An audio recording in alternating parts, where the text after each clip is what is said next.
Hey there, I'm Lee Ullman here with some big news from the National Young Farmers Coalition. We're partnering with Heritage Radio Network on a special season of The Farm Report. It's all about what's happening with the Farm Bill and how it impacts farmers and eaters. I am growing diversified vegetables on land that's been in our family for 150 years. And so with the pandemic, gentrification, property values going up, we had to sell the land and we lost it. Join us as we uncover the untold stories behind this massive piece of legislation that shapes how we grow our food, what we eat, and so much more. The problems we have had, those are things that come from earlier Farm Bill and USDA policy, right? Like Earl Butts, get big or get out. You know, it's my responsibility to know not only what I'm eating, but then like how that all came to be. And realize like, wow, like this piece of legislation, all this money, like it's technically something that I support as a taxpayer. While Congress debates the next Farm Bill, this is not just an invitation to listen. It's a call to action. Be part of the conversation. Subscribe to the Farm Report on Heritage Radio Network, wherever you listen to podcasts. You're listening to Heritage Radio Network. With more than 30 weekly podcasts, HRN has something for every food lover. Learn more at heritageradionetwork.org. Hearst Ranch is a proud sponsor of the Heritage Radio Network. Learn more about Hearst Ranch at HearstRanch.com. This episode is brought to you by Bento Box, a full-service marketing and commerce platform that helps restaurants get discovered, make more money, and engage their diners. Join over 8,000 restaurants already using Bento Box today to deliver better hospitality. Visit getbento.com/chef today to get your first month free. That's getbento.com/chef.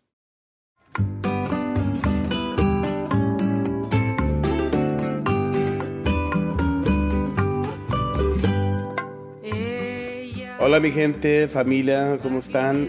Welcome to a beautiful another episode of Cooking in Mexican from A to Z on Heritage Radio Network. We're really excited.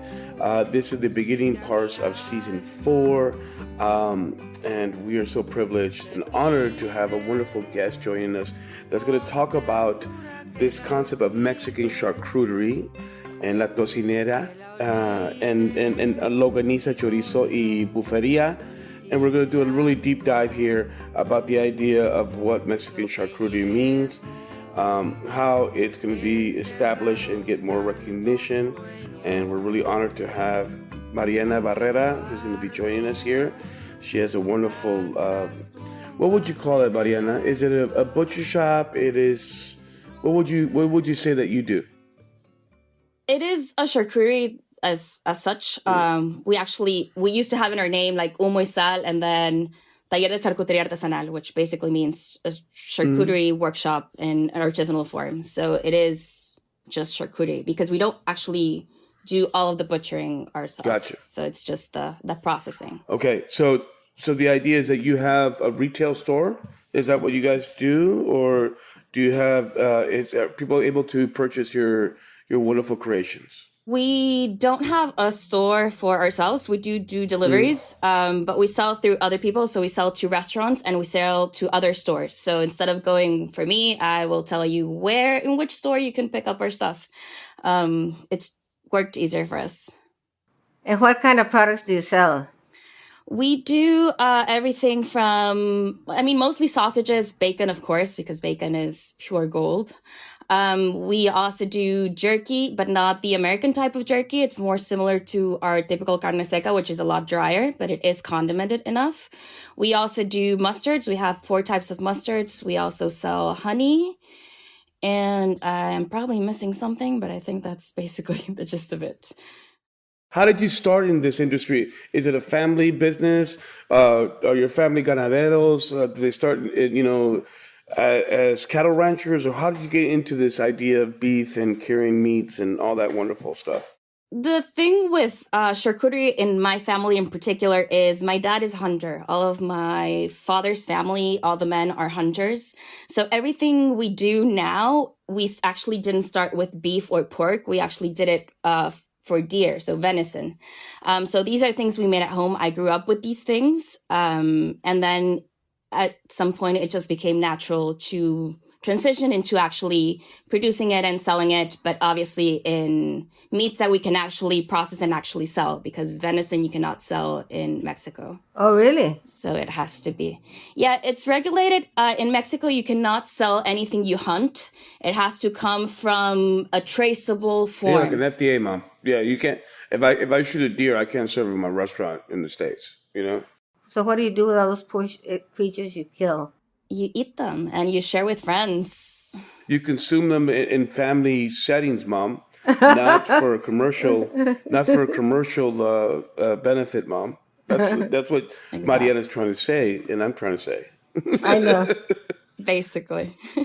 So where do you get mentored, right? So I understand if you're like in France and you go to Leal and there's this wonderful market where they're slaughtering the animals in front of you. That's a natural transition. But how do you get trained? It's not that easy because there weren't a lot of charcuteries.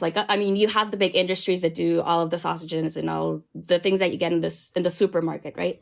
But when we want to start, I actually traveled with my dad through other charcuteries in Mexico.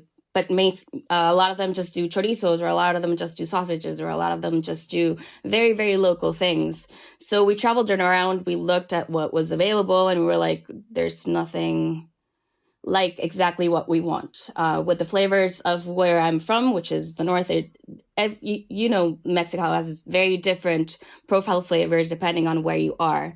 So what ended up happening is every time we would go somewhere, even if it wasn't in Mexico, it's like, okay, so what charcuterie is here? And we would just ask.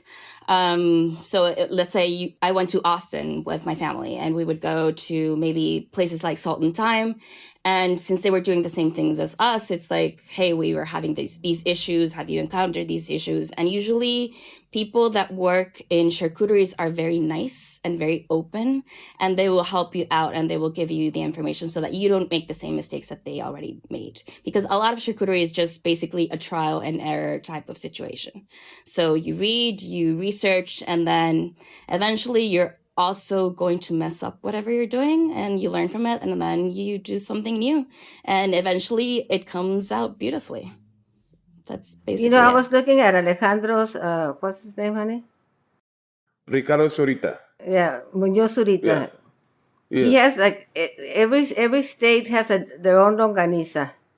Yeah. And every state, yes, seasons them completely differently.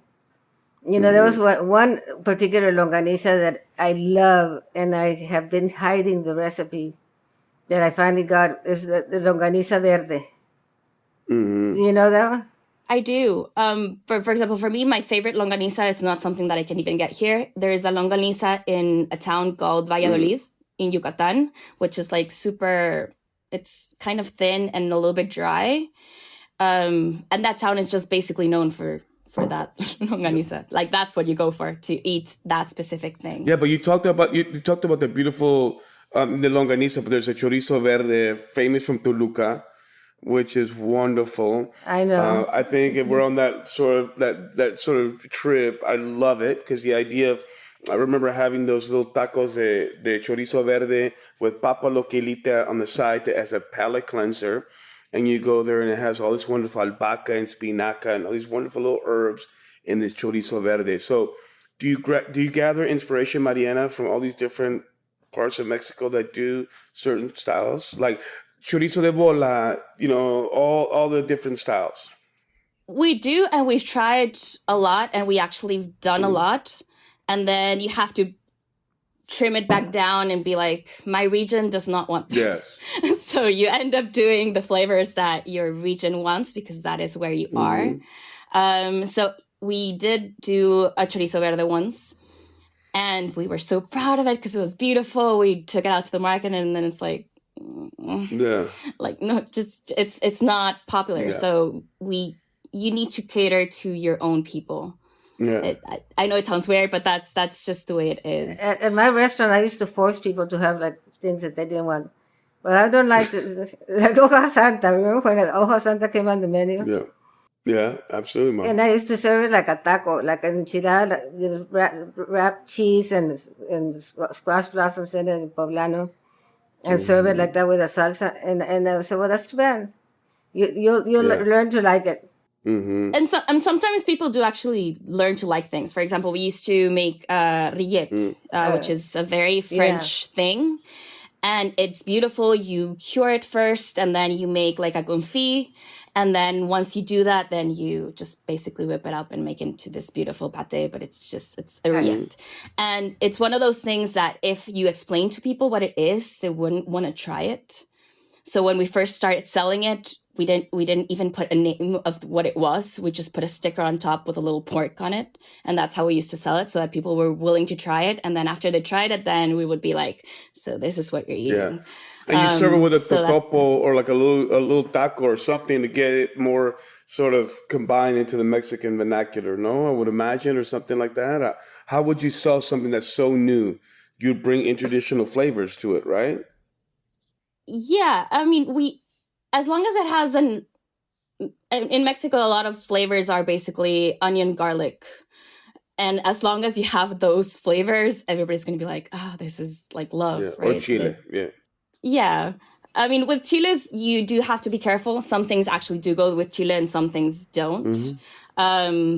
Even though we are Mexican and we want to put chile in everything, it shouldn't always be there. So you have to balance it out where you can and where you can't actually put it on there. Where can't you? Where can't you? I'm trying to think, but actually I think most of my things actually have chile. Hams, probably. The hams that we make are simple, pure, basic hams, and that we would not put a chile. Gotcha.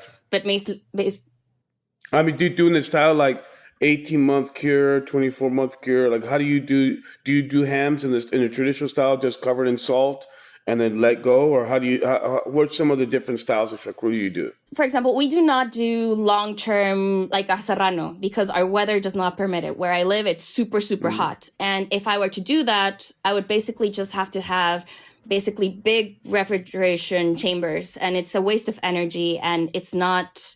I don't think it's worth it. There's other people that do it beautifully, right? In the south of Mexico, you have people in San Cristobal, Las Casas. That area gets super cold, and they actually make really good jamón serrano. So that I will leave to them because their weather allows them to do that, right? So for us, most of the things are shorter term. The thing I think we make that takes the longest is copa. And it's one of those things that... What is it? Copa is the cabeza de lomo. I don't know what it's called. It's the hombro, like the back shoulder, like the butt, mom. Like what you call a pork butt, but it's the copa. Yeah. Is it smoked? It's not smoked. It's cured. It's matured, basically. So you have to process it at first. You cure it with some herbs and salts. Then after probably 2 weeks, depending on how that meat behaved, you will rinse it out, put on some other flavors, whatever you actually want to cure it. In the end, you wrap it up and store it for 3 to 6 months until it decides to be ready. Wow. And when I say it decides to be ready, I really mean it decides to be ready. It's a weight thing. Sometimes they lose the weight that you needed to lose in 3 months, and sometimes it takes 4 months. Because meat, even though it's the same thing and it's the same process, it doesn't behave the same because it came from a different animal. So you have to be attentive to the way it is behaving, right? But yeah, most of the things we do are shorter term. So the ham we make, for example, takes a week to cure, and that's it. So it's a week in brine. When it's ready, we take it out, we put it in the oven. You can either smoke it or not smoke it, whatever you want. We also do, for example, the bacon. The bacon takes between 10 and 14 days to cure. And then again, you can either smoke it or not, or you can hang it and make it pancetta out of it, or...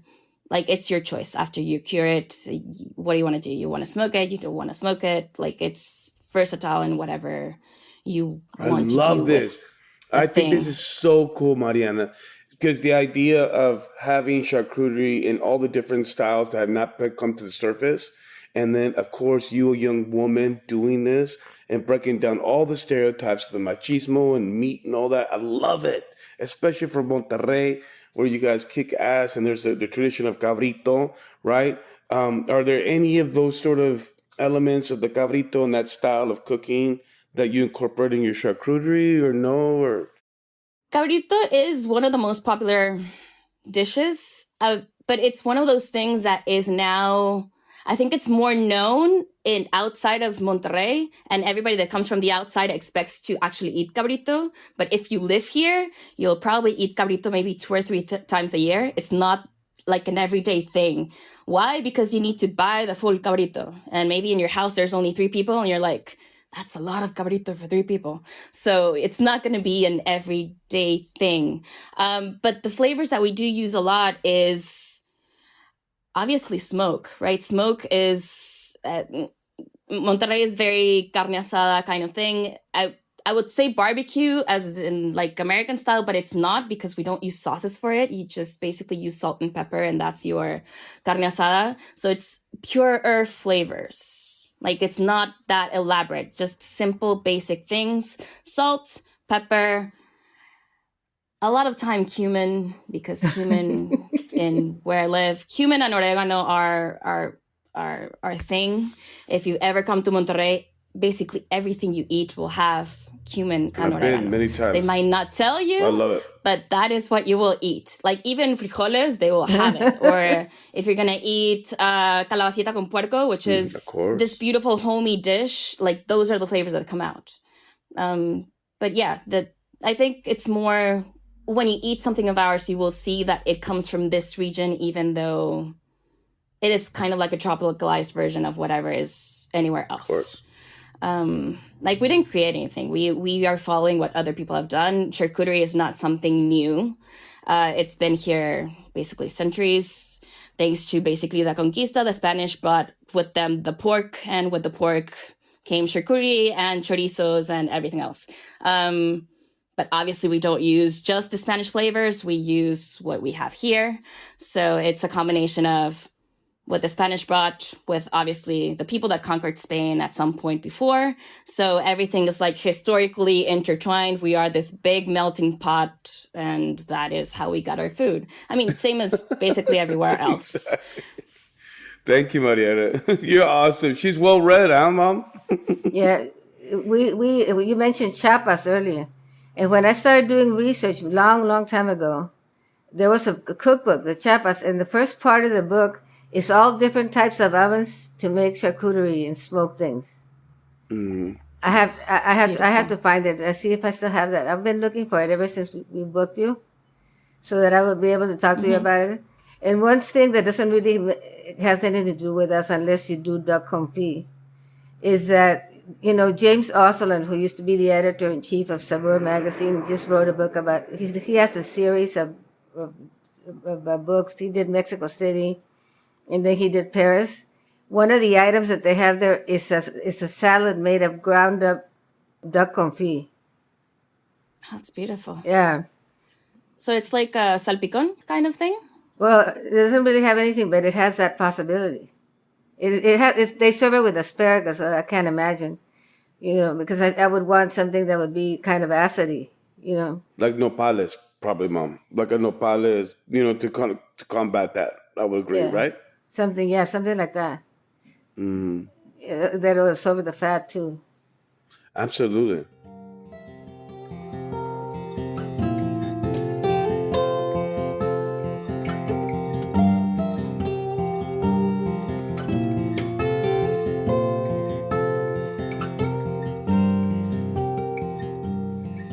In the heart of Williamsburg, Brooklyn, Lilia combines wood-fired seafood, handcrafted pasta, classic Italian cocktails, and warm hospitality. Since 2016, it's been celebrated as a neighborhood gathering place, bringing the best of Italy to New York City. Lilia is one of over 8,000 restaurants that leverage Bento Box to power their digital front door, including their website, gift cards, event management, and more. Bento Box is a marketing and commerce platform built specifically for the hospitality industry.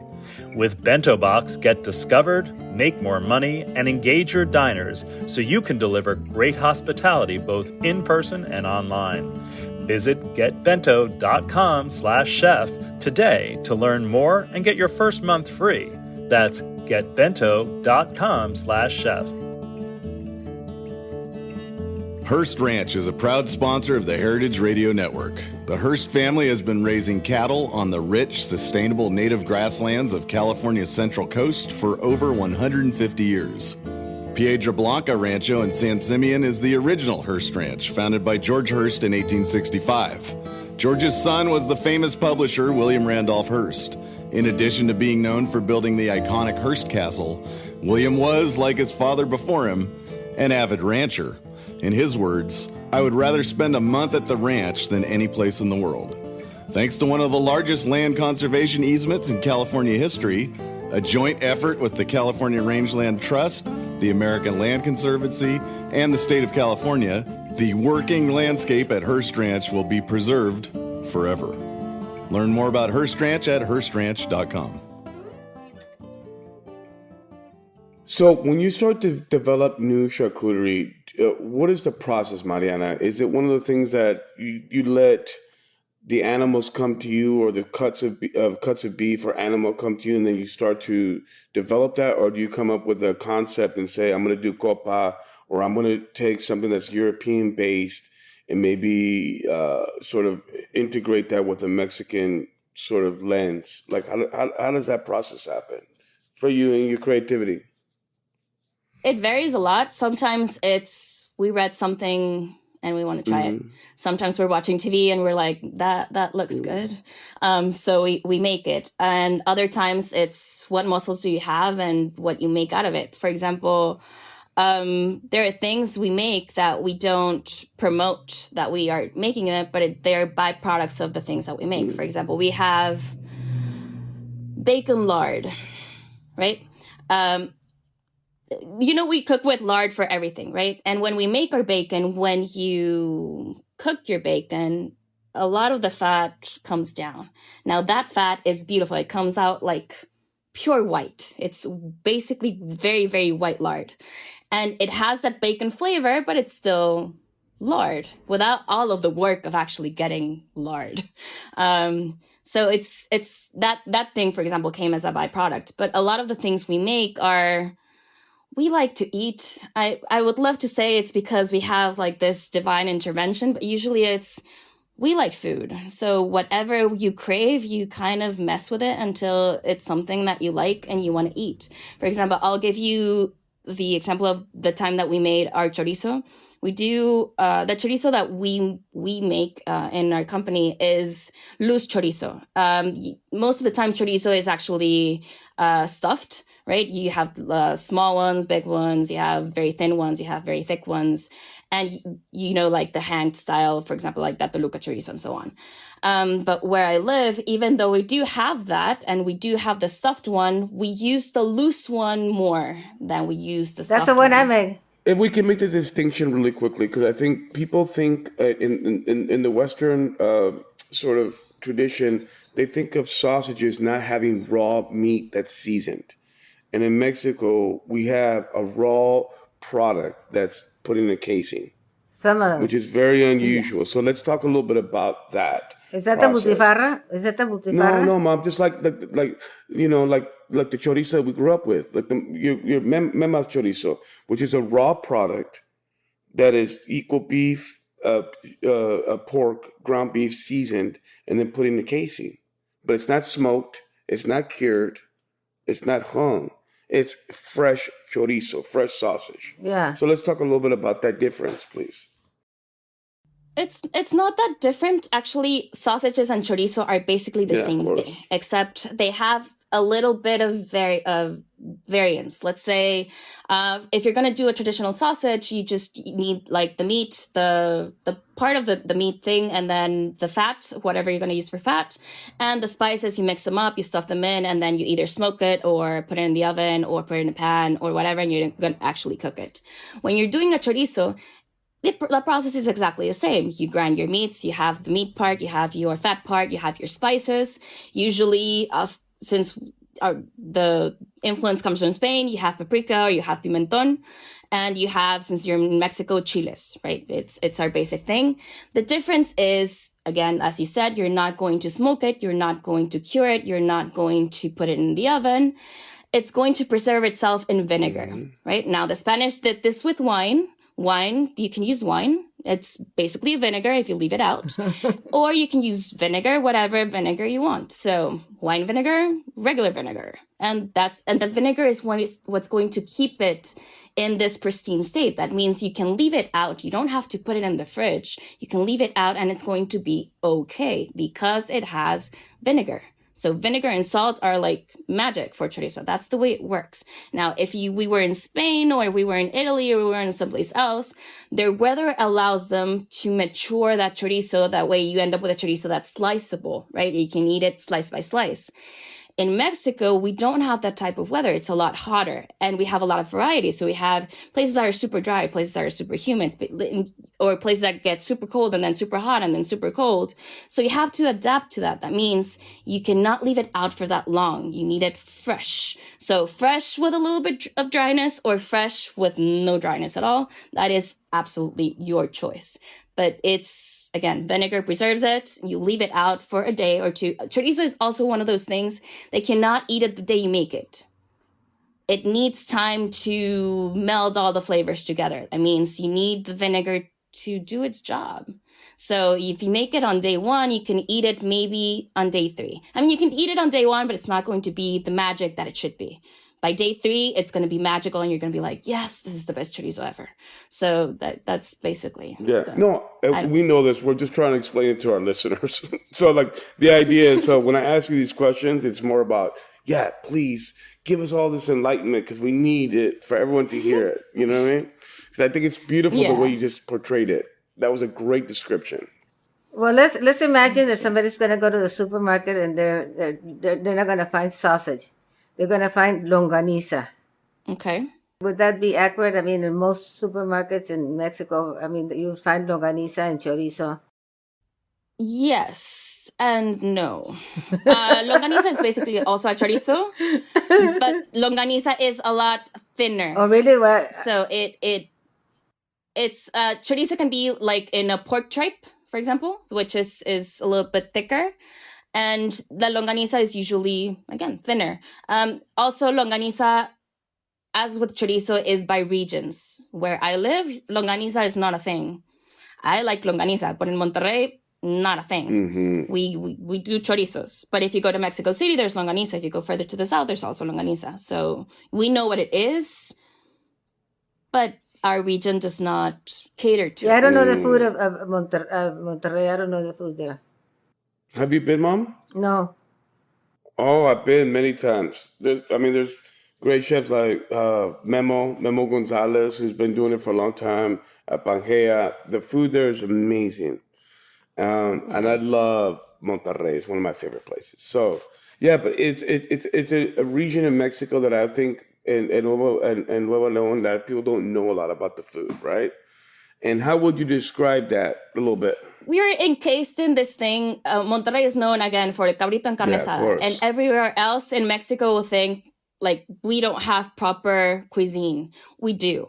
It's just the cuisine in the Northeast is homey food. So it's not something that you're gonna see in a restaurant. Our typical foods are things that have to do, again, there's a lot of pork that we use. Like what? Like calabacita con puerco asado, picadillo, things that are just, you're going to get at home. So they're not fancy things. They're things that will make you feel comforted. Mm-hmm. So we have things that are also it's in specific times of the year. There are this calabazas, I forgot the name of calabaza in English. Squashes. There's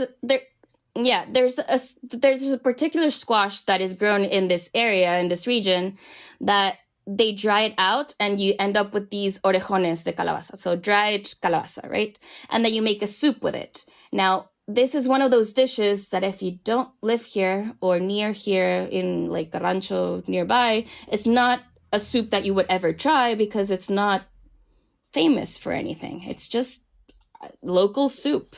They do that in Sonora too. Yeah. But they're called bichicoris. At the end of the season, you dry out the big zucchinis. Because you have to make them last. Exactly. I mean, a lot of the things I have to do here is you need to make food last. Also, the charcuterie, for example, is one of those things that's why we have charcuterie, to make the animal last. You already killed the animal. You're not going to eat it all today or tomorrow or this week. You need to stretch it out. So charcuterie will do that for you. And in your family, like, do you have what traditional people do? You know, if you have like a sótano or like a basement where you would cure and put your pickled vegetables for the season. Did you grow up with that tradition, or that's something that, you know, your abuelos did, or anything where you'd have like a little lower part of your house where you would cure stuff? We don't have, people do have basements. We don't. We do pickle things. There's obviously a lot of, our grandmothers used to make a lot of jams, marmalades, things with the fruit in season. But we grew up more drying meat and drying fruits and vegetables. So, for example, for me as a kid, I know this is probably strange for a lot of people, but for me, my lunch would be dried fruit with chile, with tajin, right? That my mom would make for us, and dried meat that my mom would make for us. That was my snack. Instead of taking a sandwich to school, that's what I would take to school because that's what my mom made for me. With the years, I've come to understand that is not the norm. That was just my house. My mom would make a bean sprout salad because she didn't want her kids to get fat. So we would have like only fruit because my mom says, mis hijos no van a estar gordos, you know? So, you know what I mean? So we kind of dealt with that. So I feel your pain, you know? Right, Mom? I didn't make bean sprout things, but I did watch your diet very much. A little bit too much. A little bit too much. You know, I suffered a lot. We used to suffer a lot from my grandmother was a nut about our weight, you know, so you grew up feeding fat all the time. I didn't realize how pretty I was until I was 50 years old. And then it only lasted 20 years, so. Mom, stop it. You're beautiful from the day you were born, Mama. Thank you, baby. I know. Igual que tú, mi Mariana. That's wonderful. And you know, she plays the bandoneon. Is that what you play? I play the bandoneon and I play the cello. Yeah. Wow, that's awesome. I keep myself entertained. I love it. I love it. So what is the goal, Mariana? What do you want to do with your family business, with your business? What is the next steps? Do you want to put Mexican charcuterie on the map? Do you want to grow it? Like, talk to us a little bit, because this is your opportunity, you know, for all our listeners and our supporters, for you to be able to, you know. For charcuterie wise, we do want to grow it, but not to that extent. We like that it's local. We like that we cater to our own people, and we like that we do things naturally. So a lot of our clients come to us because we don't add stuff to it. And what people don't understand is we don't add things that shouldn't be there because we are purists about it. We just do it that way because it simply tastes better. So that is more than selling anything. That's the message that we want to spread, that if you keep food simple the way it should be without adding a lot of industrialized things to it, then the flavors that our ancestors used to know and the reason why they loved food is still going to be there if you treat the animal with respect, with the spices that it should be, and give it the time that it should take to do these things.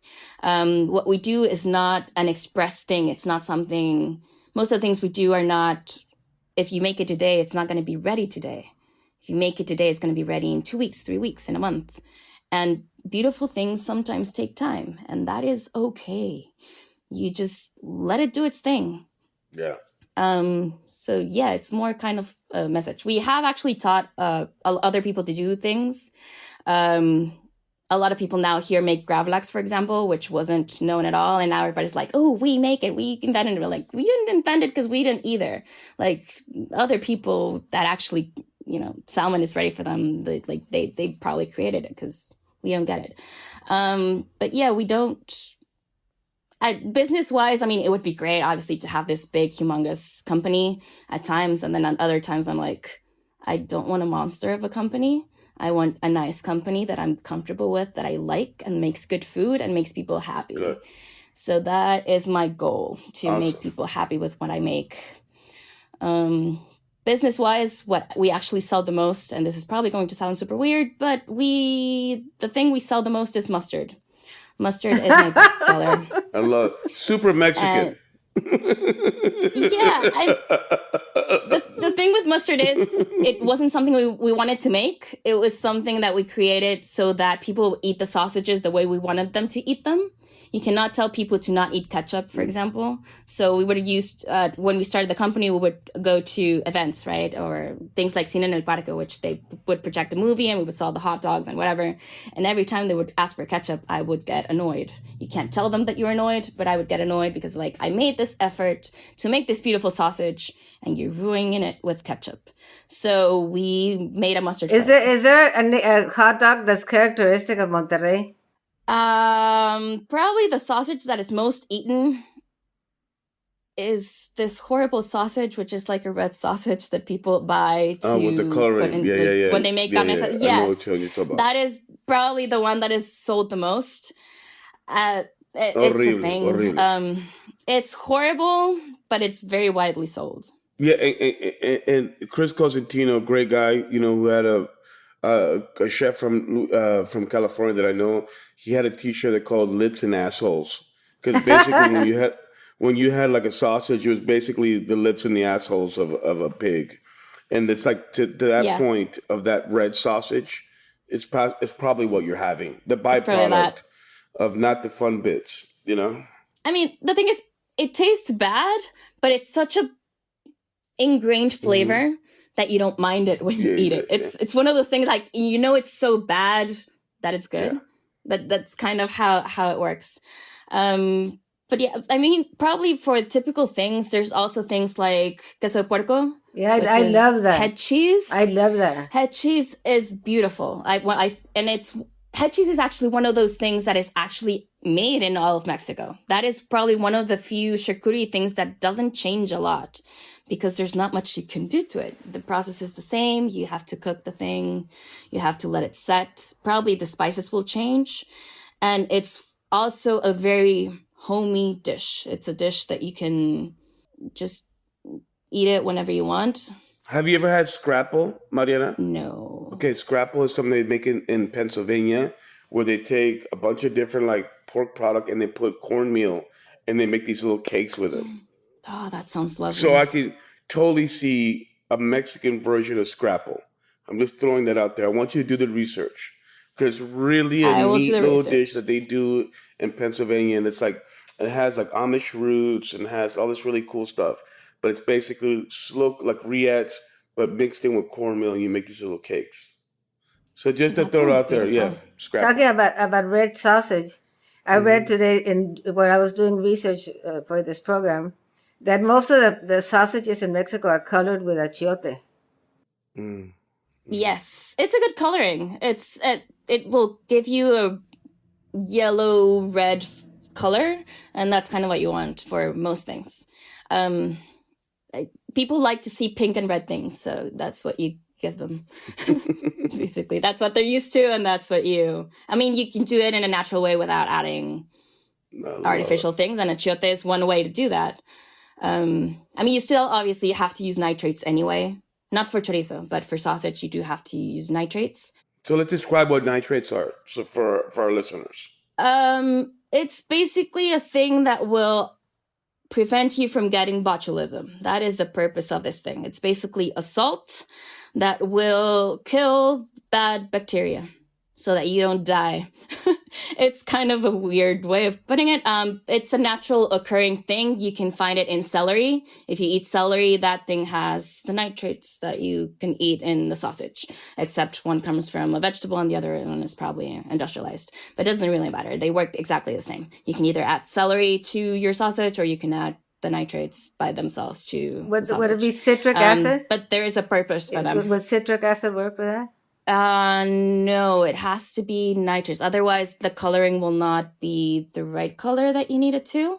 Also, it's also required. Like the Secretaría de Salud will actually come to your shop and check that you have nitrates added. so that people, again, will not get sick and die. When you grind your meat, right? That meat is, instead of just having one surface that can be contaminated, now you have all of these surfaces that can now be contaminated, right? So historically, when you would put that in a casing, all of those little pockets of air are possible areas for you to get sick because anything can grow in those areas, right? So what the nitrate does is it doesn't allow bad things to grow on there, so that way it's safer for everyone. So it's basically a thing you need to add for food safety. Outstanding. It's not bad for you, and you're not going to die from it.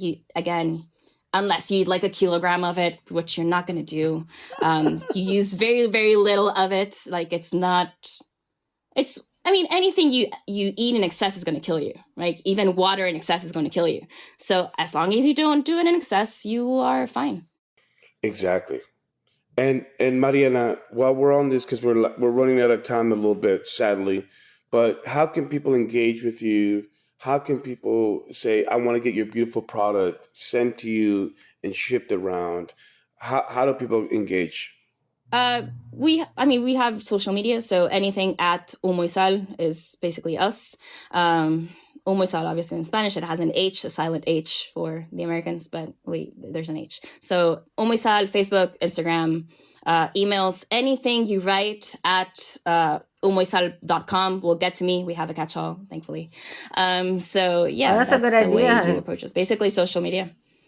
It's good because people mistype things. So anything catch all, you can write X at umoysal.com and I will get that email. Thank you, because you get messages and you could come in Messenger, you could come in WhatsApp, it could come Facebook, you can never find anything. Yeah. So any of those things work for us. Wonderful. Well, muchísimas gracias, Mariana. Thank you for inviting me. It's been a pleasure. This has been super nice. I was super nervous, I will admit. Why? Because you are super knowledgeable. You know a lot of things. You have this big, long trajectory. You've written cookbooks, which is actually something that I'm doing with my dad. We're writing a cookbook for hunting. The way you need to process all of That's very cool. The pieces and what you can do with all of them. We've been a year writing this thing and it's not ready. It's going to take longer. But I look up to you guys because you've been through it all. So, and thank you. Did you already sell the book? No, we are basically in the writing process. And I suggest something because I'm writing another proposal right now. The most important thing is to write a really good proposal. Which a really good proposal is like an introduction or overview that's like 18 pages because it's very rigid if you want to sell in the United States. It contains an annotated table of contents and then a sample chapter. Okay. So that's what any information, I'm always available. And Sarela, you have my email.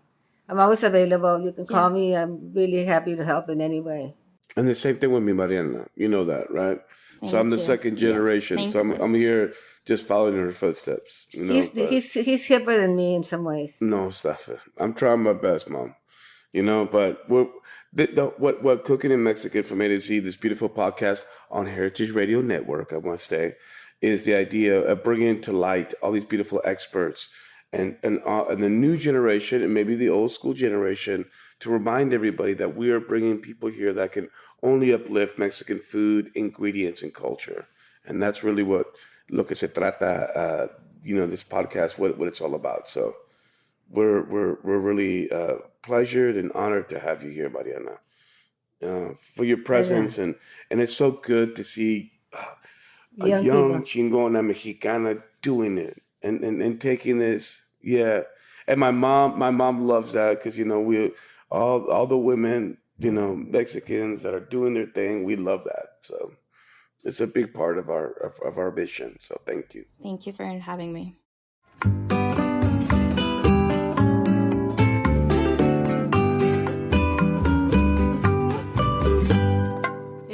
Cooking in Mexican from A to Z is powered by Simple Cast.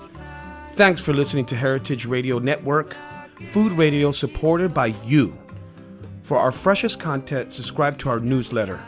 Enter your email at the bottom of our website, heritageradionetwork.org. Connect with us on Instagram and Twitter at heritage_radio.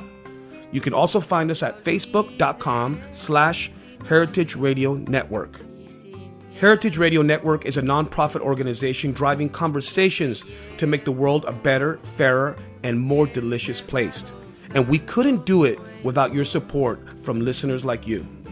Want to be part of the food world's most innovative community? Subscribe to the shows you like. Tell your friends, and please join the HRN family by becoming a member.